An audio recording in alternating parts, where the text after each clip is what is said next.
Hobbities, and welcome back to another episode of Gollum Reads. Today Gollum is reading The Littlest Train.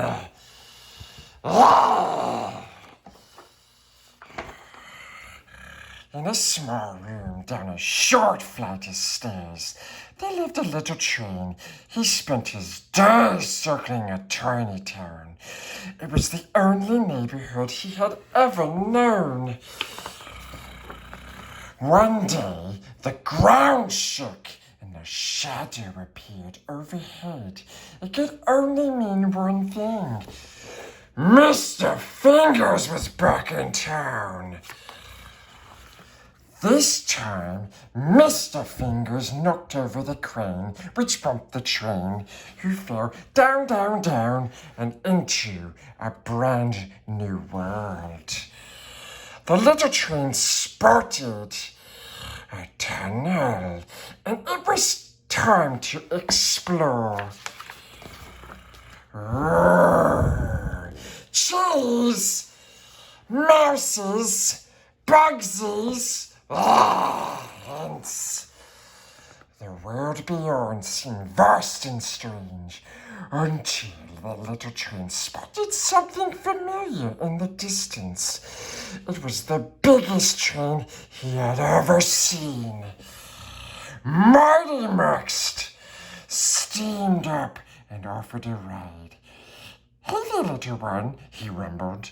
"When my 100 tons really get rolling, I can show you some sights." They thundered off together with the wind and their smokestacks. Around the bend, Chloe Cogs chugged up and offered to carry the little train to the top of the world. "Come with me, little train," she said. "I've got 32 teeth on my gears, and I never slip back. I'll take you to a place where you can see forever."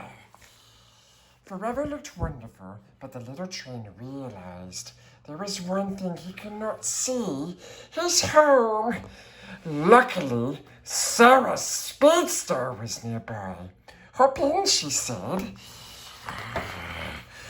"At 150 miles per hour, we'll get you home lightning quick."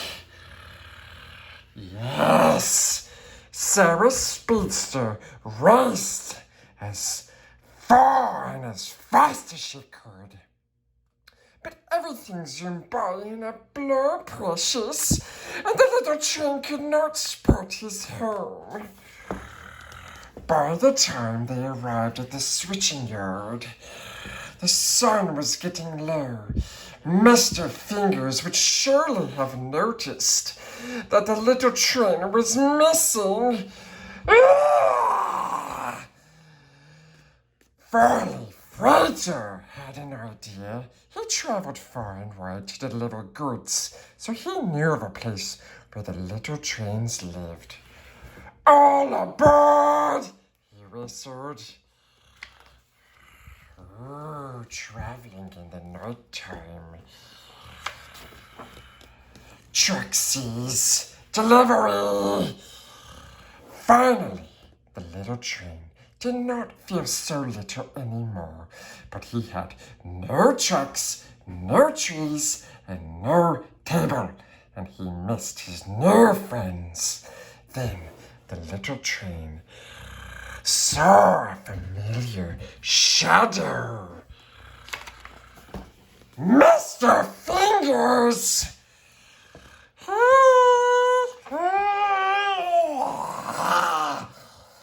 The little train was finally home. Mr. Fingers had been busy, and there was a brand new town to explore. Mountains. And it was so much more fun to be exploring with friends. We hope you enjoyed this video, precious. Yes, Don't forget to smash the like button, hit that bell notification button, leave a comment below, and subscribe! Please!